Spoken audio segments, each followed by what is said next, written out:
Տիկին Ավանեսյան, շնորհակալ եմ զեկույցի համար, իհարկե կառավարության ծրագրի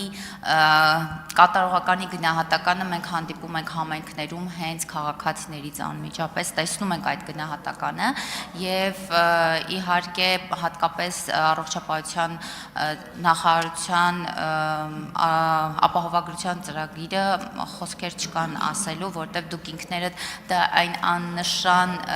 վերաբերմունքի կետերներ, որ նշեցիք ձեր զեկույցում, մենք ինքներս բազմաթիվ դեպքերի ականատես ենք եղել եւ իհարկե բազմաթիվ են ոչ միայն առերես հանդիպումները, այլ նաեւ նամակները, որ գրում են ձեզ եւ մեզ, բայց հարցս վերաբերում է հիմնականում հիվանդությունների կանխարգելման ծրագրերին։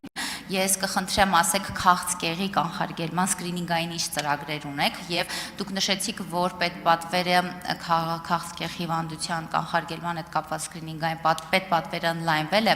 արդյոք նաեւ ապահովագրության մեջ է ներառված այն եւ քաղցկեղի հետ կապված դեղորայքի գները գիտենք, որ բավականին բարձր են եւ նաեւ դեղորայքը մտնում է ապահովագրության մեջ, թե ոչ։ Շնորհակալ եմ Տիկին Մանավազյան հարցի համար։ Այո, մենք վերջին տարիներին ներդրել ենք քաղցկեղի կանխարգելման ամենակարևոր սկրինինգային ծրագրերը։ Առաջինը կանանց համար կրծքագեղձի քաղցկեղի կանխարգելումն է, որը Հայաստանում առաջին տեղում է մահացության մասով, եւ ընդգծեմ, որ այս մամոգրաֆիկ հետազոտության եւ դեղորայքային ու հետագա բուժօգնության կազմակերպման արդյունքում մենք ունենք 3-4 ստադիայի քաղցկեղների թվաքանակի շեշտակի նվազում։ Այսինքն մենք ավելի շատ հայտնաբերում ենք առաջին, երկրորդ ստադիայում, բուժում ենք, կառավարում ենք եւ ունենում ենք երկար ապրելիություն ցուցանիշներ։ Այս ծրագիրը շարունակում է մնալ պետպատվերի շրջանակում, ովքեր դեռ չեն ապահովագրվել, եւ ապահովագրության շրջանակներում միանշանակ այն ներառված է։ Դրա համար եւս մեկ անգամ մեր սիրելի քաղաքացիներին կոչ եմ անում ժամանակին գնալ, հետազոտվել եւ կանխարգելել շատ այսպես վտանգավոր հիվանդություններ։ Հաջորդը կոլորեկտալ քաղցկեղի սկրինինգային ծրագիրն է, որը եւս ներդրվել է,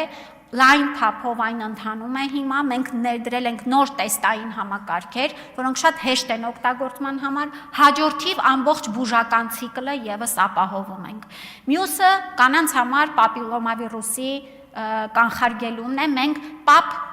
սկրինինգը փոխարինեցինք ժամանակակից նորագույն տեստերով, ես սա եւս շատ կարեւոր ձեռքբերում է։ Ես ձեզ ասեմ, շատ ու շատ զարգացած հարուստ երկրներ դեռ չեն անցել այս նոր համակարգին, իսկ Հայաստանը առաջիններից է, որ արդեն կիրառում է այս նոր տեստերը։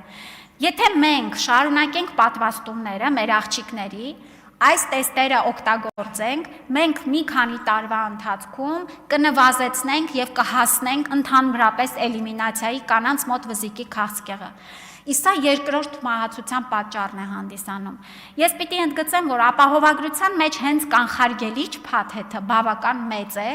Մենք ժամանակի ընթացքում ունենալու ենք տարեկան պարտադիր արդեն իսկ հետազոտություններ, սա նշանակում է, որ երբ որ այդ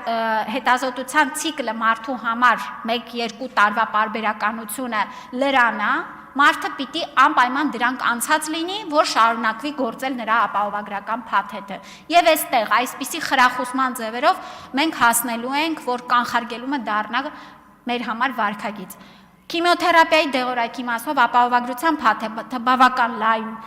ուրեմն ներառում ունի, իմունոթերապիայի մասով եւս ոչ այդքան մեծ, մինչեւ տարեկան 1.2 դրամի չափով մենք փոխհատուցում ենք քաղցկեղի դեղորայքի համար, եւ սա իհարկե շատ մեծ քայլ առաջ է հետագայում ել ավելի մեծ փաթեթներ ապահովելու տրամաբանությամբ։ Համեցեք Տիկին Մանավազյան։ Տիկին Ավանեսյան, եւ մեկ հարց խնդրում եմ, ասեք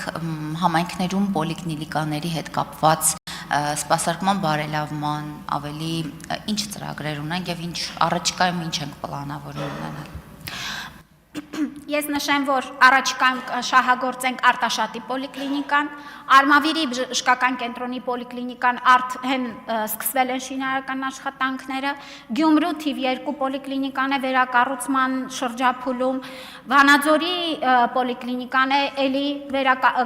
մեկը կառուցում, մյուսը վերակառուցում, այսինքն մեր ենթակառուցվածքների կապիտալ ներդրումների մասով ուշադրությունը բժշկական կենտրոններից դեպի առաջնային օղակ շատ մեծ է եւ մենք սա շարունակելու ենք։ Մենք առաջիկայում արդեն սկսելու ենք շահագործման հանձնել մեր նորակառույց ամբուլատորիաները։ Մենք հիմա 19 հատը կառուցման փուլում ենք, հաջորդ 29 հատի այսպես մեկնարկը կլինի այս տարվա ընթացքում եւ սա է մեր ծրագիրը։ Բոլոր բժշկական կենտրոններն ու ամբուլատորիաները ժամանակի ընթացքում կառուցվելու են, հագեցվելու են եւ ունենալու են մեկ միասնական ստանդարտ եւ մենք այս ճանապարհին ենք արդեն իսկ։ Հավանիչ տեսանյութը եւ բաժանորդագրվիչ նորությունները բաց չթողնելու համար։